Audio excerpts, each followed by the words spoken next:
မင်္ဂလာပါခင်ဗျာကျွန်တော်နာမည်နိုင်လင်းထုံးပါကျွန်တော်ကဒီနေ့သင်ခန်းစာလေးမှာဆိုရင် Microsoft Word ထဲမှာ Face စာ၄ချိုးလောက်တဲ့ပုံစံလေးကိုကျွန်တော်ကဒီသင်ခန်းစာလေးမှာလက်တွေ့သင်ပြပေးသွားမှာဖြစ်ပါတယ် Face စာ၄ချိုးဆိုတဲ့သဘောတရားလေးကကျွန်တော်တို့ A4 စာရွက်တစ်ရွက်မှာဆိုရင် Face စာပြုလုပ်မယ်ဆိုရင်၄ခုကျွန်တော်တို့ရတဲ့ပုံစံလေးကိုပြောတာဖြစ်ပါတယ်ဒါလေးကိုကျွန်တော်ကနမူနာပြဖို့အတွက်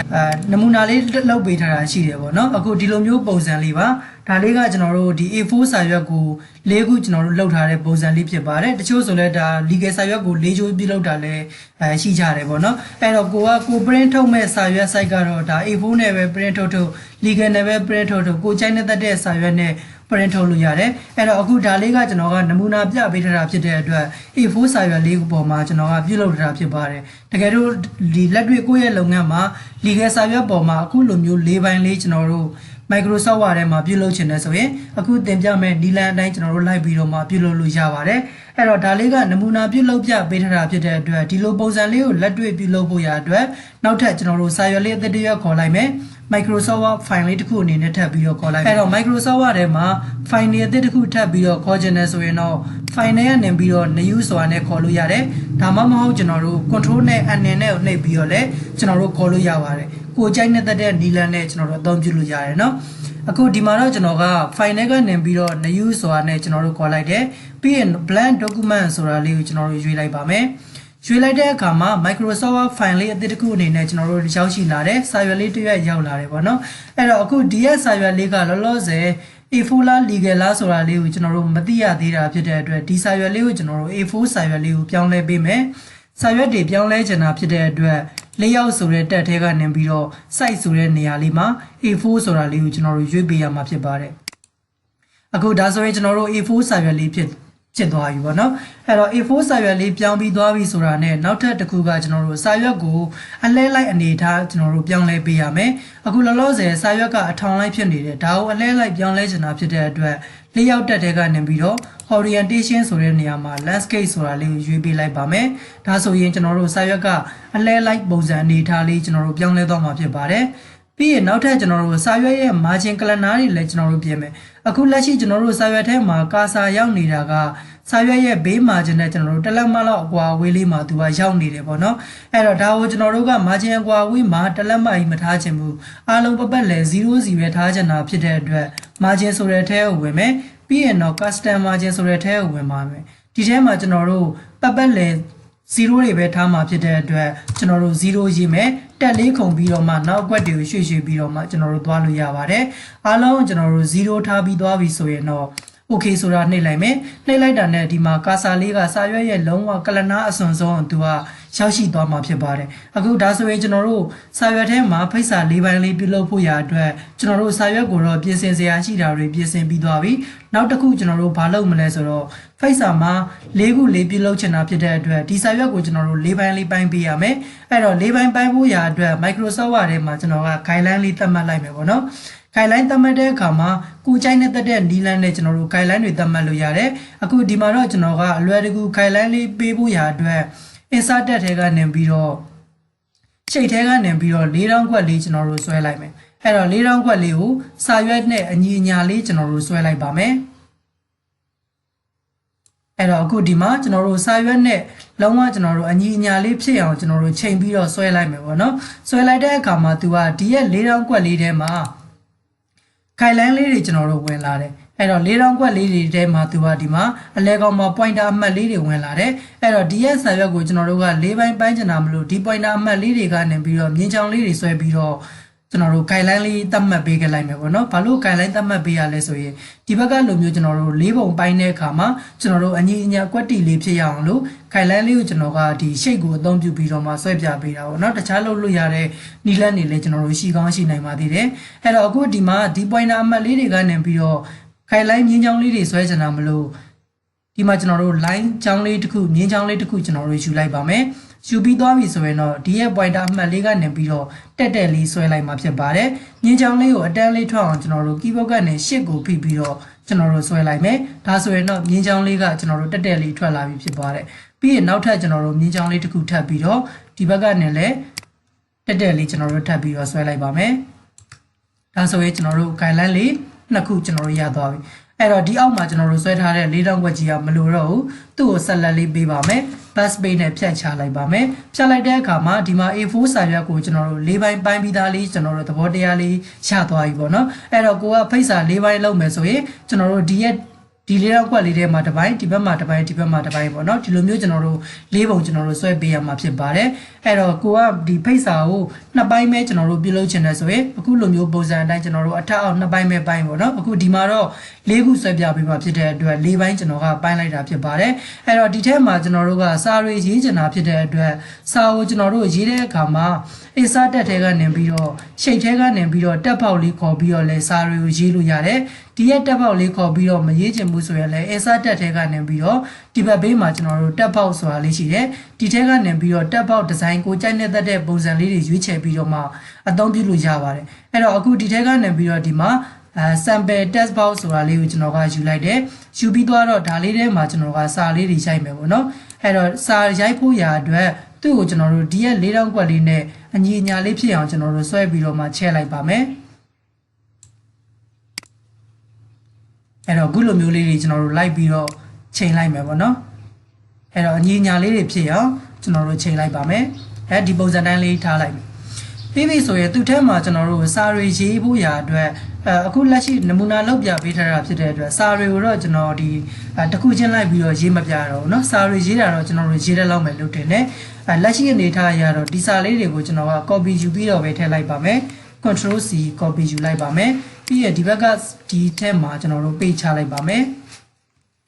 control နဲ့ V နဲ့ကိုနှိပ်ပြီးတော့ပေးချလိုက်မှာဖြစ်ပါတယ်အဲ့တော့ကိုကစာရီအခုလောလောဆယ်တော့ဒီစာတွေကကျွန်တော်ကဒီဇိုင်းတွေပါတွေအကုန်လုံးထည့်ပြီးသားလေးတွေဖြစ်နေတာဖြစ်တဲ့အတွက်ဘာမှသိပ်ပြီးတော့ပြင်စရာမရှိတော့ဘူးပေါ့နော်ကိုကိုယ်တိုင်ပြန်ပြီးတော့လေ့ကျင့်တဲ့အခါမှာဆိုရင်တော့စာတွေက copy ယူတာမဟုတ်ဘဲနဲ့ကိုကိုယ်တိုင်ရေးတာဖြစ်တဲ့အတွက်စလုံးဖောင်းဆိုင်တွေကျွန်တော်တို့ပြင်ပေးရမယ်စလုံး color လေးတွေပြင်ပေးရမယ်အဲ့တော့ဖောင်းဆိုင်တွေပြန်ပြီးတော့ပြင်ကျင်တဲ့စလုံး color လေးတွေပြင်ကျင်တဲ့ဆိုရင်ကိုပြင်ကျင်တဲ့စလုံးလေးတွေကိုကျွန်တော်တို့ကဆက်လက်လေးပေးမယ်ဖုန်းထဲကနေပြီးတော့မှကျွန်တော်တို့ဒီမှာ font color ဆိုတဲ့ဒီ color နေရာလေးမှာကိုကြိုက်နေတဲ့ color အကြောင်းလေးတွေပြောင်းလို့ရတယ်ပြီးရင်စလုံး font size လေးတွေကျွန်တော်တို့ပြောင်းလို့ရတယ်အခုဒီမှာတော့ကျွန်တော်ကအလွယ်တကူရေးပြပေးထားတာဖြစ်တဲ့အတွက်ပြည်တော်စု font လေးနဲ့ပဲကျွန်တော်ကရေးထားတယ်ပေါ့နော်တကယ်ကျွန်တော်တို့လက်တွေ့အလုံးမှာသုံးဖို့ရာအတွက်ဆိုရင်တော့ပြည်တော်စု font design နဲ့ကျွန်တော်တို့အဆင်မပြေဘူးကျွန်တော်တို့ font စလုံးအလှလေးတွေအသုံးပြုမှာဖြစ်တဲ့အတွက် win font တွေကိုအဓိကထားပြီးတော့မှကျွန်တော်တို့ရေးပေးရမှာဖြစ်ပါတယ်ဒါကတော့ကျွန်တော်ကနမူနာလောက်ပြပေးထားတာဖြစ်တဲ့အတွက်အလွယ်တကူပြည်တော်စု font လေးနဲ့ကျွန်တော်ကရေးပြပေးထားတာเนาะအခုဒါဆိုကျွန်တော်တို့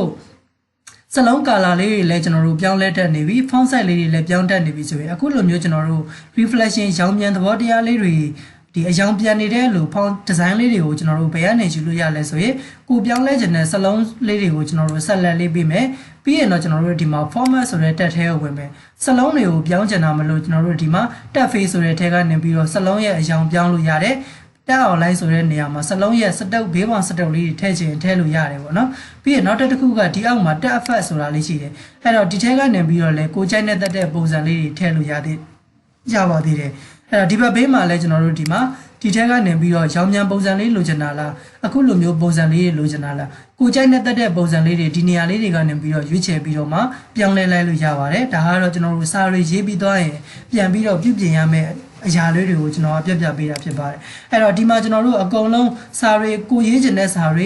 ကိုရဲ့ face စာထဲမှာကိုထည့်ချင်တဲ့စာလေးတွေအားလုံးကျွန်တော်တို့ရေးပြီးသွားပြီလို့ကျွန်တော်တို့သဘောထားလိုက်မယ်ပေါ့နော်ရေးပြီးသွားပြီဆိုရင်နောက်ထပ်ကျွန်တော်တို့ပြန်ပြီးတော့ပြင်ပေးရမှာကဒီမှာဒီရဲ့ tab box မှာဆိုရင်ကျွန်တော်တို့ဘေးပေါင်စတုပ်လေးရှိတယ်အဲ့ဒီစတုပ်လေးကိုကျွန်တော်တို့ကနည်းနည်းလေးကြီးကျင်တာဖြစ်တဲ့အတွက်ကျွန်တော်တို့ဘယ်ကနေကြီးမလဲဆိုရင် shape outline ဆိုတဲ့ထဲကနေပြီးတော့မှကျွန်တော်တို့ကြီးမှာဖြစ်ပါတယ် weight ဆိုတဲ့နေရာကနေပြီးတော့နည်းနည်းလေးကျွန်တော်တို့ထူလိုက်ပါမယ်အဲ့တော့ကိုကြိုက်နေတဲ့အရွယ်အစားကိုကျွန်တော်တို့အကြီးအသေးပြင်လို့ရတယ်ပေါ့နော်အခုဒါဆိုရင်ဒီလောက်အနေအထားလေးမှာကျွန်တော်တို့ထားလိုက်ပါမယ်ပြီးရင်သူ့ရဲ့ outline color လေးကိုလည်းကျွန်တော်တို့ကိုကြိုက်နေတဲ့ color အရောင်လေးတစ်ခုခုကျွန်တော်တို့ထည့်လိုက်ပါမယ်ဒါဆိုဒီအရောင်လေးထားလိုက်တော့မယ်ထားပြီးသွားပြီဆိုတာနဲ့ဒီဘက်ဘေးကလိုမျိုးကျွန်တော်တို့ဘေးပေါင်ကနုတ်လေးတွေကျွန်တော်တို့ထည့်ပေးရမယ်အဲ့တော့ကနုတ်တွေထည့်ချင်တယ်ဆိုရင်ကျွန်တော်တို့ character map ကနေပြီးတော့အလွယ်တကူယူသုံးလို့ရပါတယ်အဲ့တော့ character map လေးကိုကျွန်တော်တို့ခေါ်ဖို့ရာအတွက်ဆိုရင် keyboard ကနေပြီးတော့ window logo ရဲ့ R ရဲ့နှိပ်ပြီးတော့မှ run ဆိုတဲ့ပေါက်လေးကိုကျွန်တော်တို့ခေါ်ပေးရမယ်အဲ့တော့ဒီ run ပေါက်ထဲမှာ CHAR MAP charmat ဆိုပြီးတော့ရိုက်ထည့်ပေးရပါမယ် okay ဆိုပြီးတော့နှိပ်လိုက်ပါမယ် ဒီရဲ့ချာမလေးကကျွန်တော်တို့ဘာကြောင့်ယူပေးရလဲဆိုရင်ဘေးပေါင်ကနုတ်လေးထဲချင်တာမလို့ကျွန်တော်တို့ဒီချာမလေးကိုကျွန်တော်တို့ခေါ်ပေးရတာเนาะအဲ့တော့ကနုတ်ပေါင်လေးထဲချင်တဲ့အခါမှာကနုတ်တွေရှိတဲ့ကျွန်တော်တို့ဖောင်လေးတွေကျွန်တော်တို့ကိုယ့်ရဲ့ကွန်ပျူတာထဲမှာစုံစုံလင်လင်ရှိမှာပဲကျွန်တော်တို့ဒီနေရာလေးမှာကျွန်တော်တို့ရိုက်ချလို့ရပါမယ်တကယ်လို့မရှိသေးဘူးဆိုတော့ကိုယ့်ရဲ့ကွန်ပျူတာထဲမှာဖောင်ဒီဇိုင်းအလှလေးတွေကျွန်တော်တို့စုံလင်အောင်လေးထည့်ပေးထားဖို့လိုတယ်ပေါ့เนาะတကယ်လို့ကိုယ့်ရှိမှာဖောင်တွေမစုံသေးဘူးဆိုရင်လည်းကျွန်တော်ရဲ့ရှိမှာဖောင်လေးတွေလာပြီးတော့မှတောင်းလို့ရပါတယ်ကျွန်တော် download လေးချပေးသွားပါမယ်เนาะအခုဒီမှာကျွန်တော်တို့ကနုတ်ပန်းဖောင်လေးတွေရှာဖို့ရအတွက်ဒီထဲမှာကျွန်တော်တို့ search box ထဲမှာရွှေသွေး U4 ဆိုပြီးတော့ကျွန်တော်တို့ရှာလိုက်မယ်အဲ့တော့ရွှေသွေး U4 ဆိုတဲ့ဖောင်ထဲမှာကျွန်တော်တို့ကနုတ်ပန်းဖောင်လေးတွေကျွန်တော်တို့တွေ့ရတယ်အဲ့တော့ဒီဖောင်လေးကိုကျွန်တော်ကအသုံးပြုမှာမလို့သူ့ကိုဆက်လက်ပေးတယ်ဆက်လက်ဆိုတာလေးကိုလုပ်ပါမယ် copy ဆိုပြီးတော့လုပ်လိုက်မယ်အဲ့တော့ copy နှိပ်ပြီးသွားပြီဆိုတာနဲ့ minimize လေးခြုံလိုက်မယ်ပြီးရင်ဒီရဲ့ဘေးထဲမှာကျွန်တော်တို့အဲ့ဒီအစောနောက်က copy ကူးထားတဲ့ကနုတ်ပန်းလေးထည့်ချင်တာမလို့ insert တက်ထဲကနေပြီးတော့ shape ထဲကနေတက်ပေါက်လေးနဲ့ကျွန်တော်တို့ခေါ်ပြီးတော့ထည့်ပါမယ်အဲ့တော့တက်ပေါက်လေးကျွန်တော်တို့ယူလိုက်တယ် control V နဲ့ပေးချလိုက်ပါမယ်ကျွန်တော်တို့ဒီမှာ copy ကူးခဲ့တဲ့ကနုတ်ပန်းပေါင်လေးကရောက်ရှိလာမှာဖြစ်ပါတယ်သူ့ကိုစလုံးဖောင်းဆိုင်လေးကြီးချင်တာမလို့ဆက်လက်လေးပေးလိုက်တယ်ဖုံးဆိုတဲ့တက်ထဲကနေပြီးတော့မှဖောင်းဆိုင်ပြောင်းတဲ့နေရာလေးမှာ36လောက်ကျွန်တော်တို့ဖောင်းဆိုင်လေးကိုထားလိုက်ပါမယ်အဲ့ဒီလောက်လေးရပြီပေါ့နော်အဲ့တော့အခုဒီမှာရသွားတဲ့အခါမှာသူ့ရဲ့ DS ဒီတက်ပေါက်လေးမှာဘေးပေါင်တွေကျွန်တော်တို့ပါနေတယ်အောက်ခံကာလာတွေအဖြူရောင်တွေပါနေတယ်ဒါဆိုသူ့ကိုပြန်ပြီးတော့မှပြုပြင်ပြောင်းလဲပေးဖို့ရာအတွက်ဘားတန်းလေးမှာကလစ်တစ်ချက်နှိပ်မယ်ဘားတန်းမှာကလစ်နှိပ်မှရမှာเนาะအလဲကောင်မှာနှိပ်ရင်ကျွန်တော်တို့ကာစာကြီးဝင်သွားလိမ့်မယ်သူ့ရဲ့ဒီ outline ရဲ့ဘားတန်းလေးမှာကလစ်တစ်ချက်နှိပ်မယ်ပြီးရင် format ဆိုတဲ့တက်ထဲကိုဝင်ပါမယ်ဒီ shape outline တွေကိုပြောင်းချင်တာမလို့ shape outline ဆိုတဲ့ထဲကိုသွားမယ် no outline ဆိုတာလေးကိုထားခဲ့ပါမယ် shape face ဆိုတဲ့ထဲမှာလည်း no face ဆိုတာလေးထားလိုက်ပါမယ်ဒါဆိုရင်တော့ကျွန်တော်တို့ဒီမှာဘောင်လေးတစ်ခုရသွားပြီအဲ့တော့သူ့ရဲ့ဘောင်လေးကိုအယောင်ပြောင်းချင်တယ်ဆိုရင်တော့ကျွန်တော်တို့ဘယ်သွားပေးရမလဲဆိုရင်အရင်ဆုံး select လေးပေးထားမယ် tab face ဆိုတဲ့ထဲကနေပြီးတော့မှကိုကြိုက်နဲ့တက်တဲ့အယောင်လေးတစ်ခုကျွန်တော်တို့ထည့်ခဲ့လိုက်ပါမယ်ဒါဆိုရင်ကျွန်တော်တို့ရသွားပါပြီပြီးရင်တော့သူ့ကိုဒီဘက်ချမ်းကိုလည်း copy လေးကူးပါမယ်ဘားတန်းလေးကနေပြီးတော့ control လေးကိုလက်ကဖိလိုက်တာနဲ့ကျွန်တော်တို့ဒီဘက်ကိုမောက်ရဲ့လက်ကလေးနဲ့ဖိဆွဲလိုက်မယ်ရှစ်ကိုပါလက်ကဖိပြီးတော့မှတက်တက်လေး copy ကူးလိုက်ပါမယ်ဒါဆိုရင်ကျွန်တော်တို့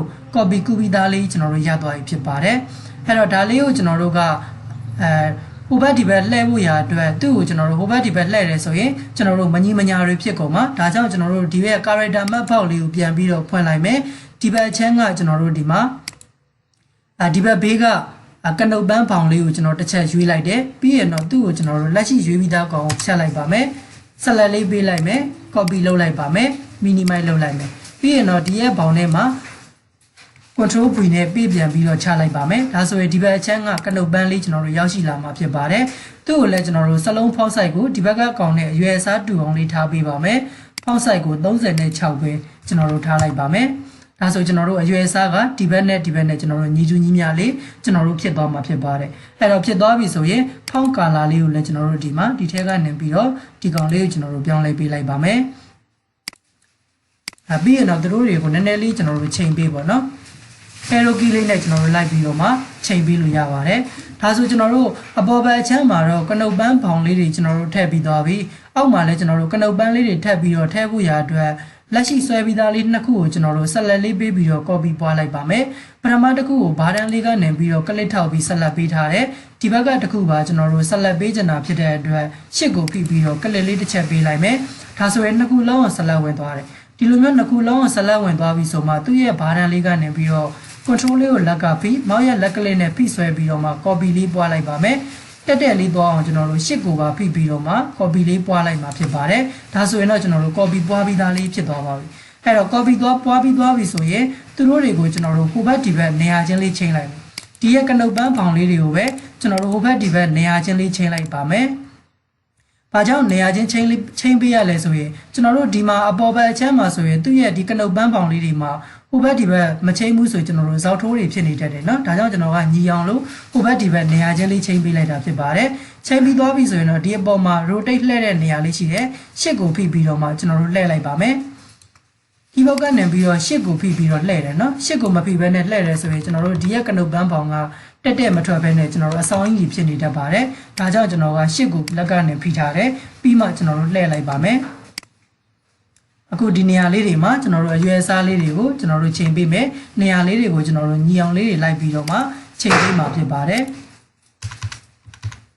အခုဒါဆိုရင်တော့ကျွန်တော်တို့ A4 စာရွက်ထဲမှာ face စာလေးတစ်ခုတော့ကျွန်တော်တို့ရသွားပြီပေါ့နော်အဲ့တော့ face စာလေးတစ်ခုရသွားပြီတော့ဟုတ်တယ်ဒီဝက်ချမ်းတွေမှာကျွန်တော်တို့နောက်ထပ် face စာလေး၄ခုကျွန်တော်တို့ကပြုလုပ်ချင်တာဖြစ်တဲ့အတွက်လက်ရှိဆွဲပြီးသားတစ်ခုကိုပဲကျန်တဲ့ကောင်တွေကိုလည်းကျွန်တော်တို့ copy ပွားပြီးတော့မှထည့်လိုက်ရုံပဲအဲ့တော့ copy ပွားချင်တာဖြစ်တဲ့အတွက်ဒါတွေအကုန်လုံးကိုကျွန်တော်တို့ကဆက်လက်ပေးရမယ်ဆက်လက်ပေးချင်တာဖြစ်တဲ့အတွက်ပထမတစ်ခုကိုဆက်လက်လေးပေးထားတယ်နောက်ထပ်ဒီကောင်တွေပါဆက်လက်ပေးချင်တာဖြစ်တဲ့အတွက် keyboard ကနေပြီးတော့ရှစ်ကိုလက်ကဖိပြီးတော့ကလစ်တစ်ချက်စီလိုက်ပြီးတော့မှသူတို့တွေပေါ်မှာလိုက်ပြီးတော့ထောက်ပေးလိုက်ပါမယ်ထောက်ပေးလိုက်မယ်ဒါဆိုရင်တော့အကုန်လုံးကိုကျွန်တော်တို့ဆက်လက်ပေးပြီးသားလေးဖြစ်သွားပါမယ်ဒီလိုမျိုးဆက်လက်ပေးပြီးသားလေးဖြစ်သွားတဲ့အခါမှာကျွန်တော်တို့ဒီကောင်လေးတွေကို group လေးဖွဲ့ထားပါမယ်သူတို့တွေရဲ့ဘာတန်းလေးပေါ်မှာ mouse ရဲ့ pointer လေးကိုအခုလိုမျိုးလေးပေါ်အောင်ထောက်ပြီးတော့ right click နှိပ်ပါမယ် group ဆိုတဲ့ထဲကနေပြီးတော့ group လေးဖွဲ့ထားလိုက်ပါမယ်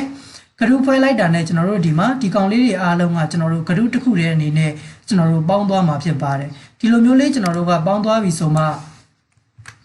ဒီဘက်အချမ်းမှာကျွန်တော်တို့ copy တွေထပ်ပြီးတော့မှပွားလိုက်ပါမယ်အဲ့တော့ဒါလေးကို copy ပွားမယ် control လေးကိုလက်ကပြီးသူ့ရဲ့ဘာတန်းလေးကနေပြီးတော့ရှစ်ကိုပါလက်ကပြီးတော့မှကျွန်တော်တို့ copy လေးပွားယူလိုက်ပါမယ်အညီညာလေးကျွန်တော်တို့ဖြစ်အောင်ပွားလိုက်မယ်ပေါ့နော်အခုဒါဆိုကျွန်တော်တို့ဟိုဘက်ဒီဘက်လုံးဝအညီညာလေးတွေကျွန်တော်တို့ဖြစ်သွားပြီပြီးရင်သူတို့နှစ်ခုလုံးဆက်လက်ပေးထားတဲ့ control လေးကိုလက်ကပြီးဘာတန်းလေးကနေပြီးတော့ပဲ mouse ရဲ့လက်ကလစ်လေးနဲ့ဖိဆွဲပြီးတော့မှကျွန်တော်တို့ copy ထပ်ပြီးတော့မှပွားလိုက်မှာဖြစ်ပါတယ်အဲ့တော့အခုဒီမှာ copy ပွားပြီးသွားပြီပေါ့နော်ဒါလေးတွေကိုအောက်ကိုနည်းနည်းလေးကျွန်တော်တို့ချိန်ပေးပါမယ်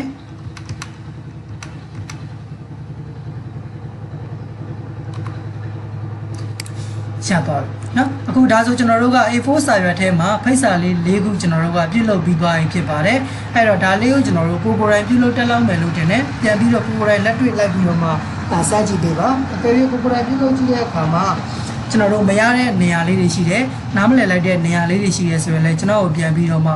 မေးလို့ရပါတယ်အခုကျွန်တော်တို့ကဒီမှာဖိတ်စာလေးတွေပြုလုပ်ပြီးသွားပြီဆိုရင်ဒီရဲ့ဖိတ်စာလေးကကျွန်တော်တို့ A4 စာရွက်ထဲမှာ၄ပိုင်းပြုလုပ်တာဖြစ်တဲ့အတွက်ဒါလေးတွေအားလုံးပြုလုပ်ပြီးသွားပြီဆိုရတဲ့ကျွန်တော်တို့ printer မှာဒါ photo paper ဒါမှမဟုတ်တခြားကျွန်တော်တို့